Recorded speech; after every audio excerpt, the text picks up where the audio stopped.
અમે કલેક્ટર સાહેબને પણ કહ્યું છે જેટલા પણ પેકેટ તમે ધોશે અમે લોકો આપશું અને સાથે સાથે કોર્પોરેશનને પણ અમે કીધું છે અમારો પૂરો સહકાર રહેશે।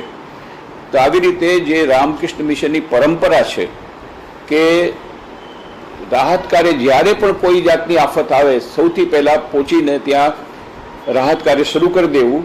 એ 1897માં રામકૃષ્ણ મિશનની સ્થાપના સ્વામી વિવેકાનંદે 1 મે 1897 રોજ કરી વિદેશથી પાછા ફરીને। તો ત્યારથી અત્યાર સુધી આ પરંપરા ચાલી રહી છે। 1897માં સૌથી પહેલું અમારું કામ થયું હતું પશ્ચિમ બંગાળમાં જ્યારે દુષ્કાળ મોટો આવ્યો હતો। ત્યાંથી લઈને તો હજારો લોકોની વચ્ચે લાખો લોકોની વચ્ચે એના સેંકડો એવા રાહત કાર્યો દેશના વિભિન્ન ભાગોમાં થયા છે। સૌને ખબર છે કે છેલ્લા 4 દિવસોથી ગુજરાતમાં અતિવૃષ્ટિને કારણે ઘણું નુકસાન થયું છે। રાજકોટમાં પણ ઘણું નુકસાન થયું છે અને વિભિન્ન ભાગોમાં પણ નુકસાન થયું છે। એટલે અમે 4 દિવસ પહેલાં જ્યારે વરસતો વરસાદ હતો ખૂબ જ વરસાદ થતો તો એની વચ્ચે પણ અમે લોકો ગયા અને જે નીચાણવાળા વિસ્તારો હતા ત્યાં એ લોકોની હાલત બહુ જ કફોડી હતી। એ લોકોએ ખાધું પીધું નહોતું અને એ લોકોને શેલ્ટરમાં રાખવામાં આવ્યા હતા, ક્યાંક હજી રેસ્ક્યુ ઓપરેશન ચાલતા હતા। ત્યારે તે દિવસથી 4 દિવસથી અમે લોકો સૌથી પહેલાં ખીચડી આપવાનું શરૂ કર્યું। 2500 લોકોને અમે ખીચડી ખવડાવી અને 2000 પેકેટ લાડવા અને ચેવડાના પેકેટ પણ ડિસ્ટ્રીબ્યુટ કર્યા અને 8000 થેપલા જે અમારા ભક્તોએ બનાવીને અમને આપ્યા તે પણ આપ્યા।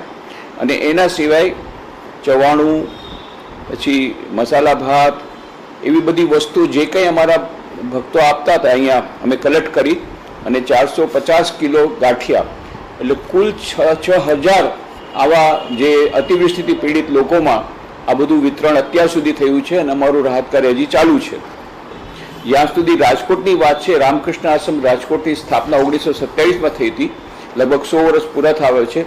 એમાં ઘણા બધા રાહત કાર્યો થયા છે, જેમાં સૌથી વધારે ઉલ્લેખનીય તો હોય તો 1956માં જે કચ્છમાં અંજારમાં બહુ ભૂકંપ આવ્યો હતો ત્યારે મોટા પાયે રાહત કાર્યો થયું અને કોલોનીઓ બનાવવામાં આવી।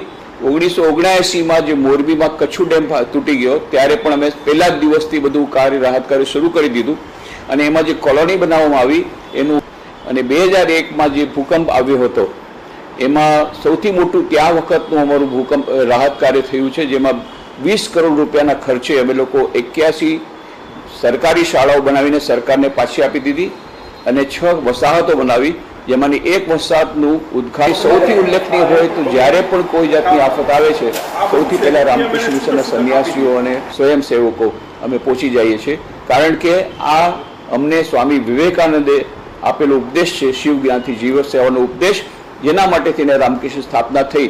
એટલે આ અમારું કમિટમેન્ટ છે જેને અમે ફૂલફિલ કરી રહ્યા છીએ અને એ તે વખતથી આ 4 દિવસ પહેલાંની વાત છે, ત્યારથી અત્યાર સુધી બપોર અને સાંજે અમે લોકો ફૂડ પેકેટ્સ બધા કરી રહ્યા છીએ અને એના માટે અમારા ઘણા બધા સ્વયંસેવકો અને સંન્યાસીઓ કામ કરી રહ્યા છે। એ સિવાય અમારા ભક્તોને અમે સોશિયલ મીડિયામાં આપ્યું હતું કે જેને પણ આમાં સહકાર આપવો હોય થેપલા બનાવીને ગાંઠિયા જે કંઈ તમે બનાવી અને તમે અહીં આપી શકો ઓફિસમાં, અને એ લોકો પણ કન્ટ્રીબ્યુશન કર્યું છે અને હજી સુધી ચાલુ છે અને અત્યારે પણ લોકો આવી રહ્યા છે અને આપી રહ્યા છે અને અમે લોકો એને ડિસ્ટ્રીબ્યુટ કરી રહ્યા છીએ।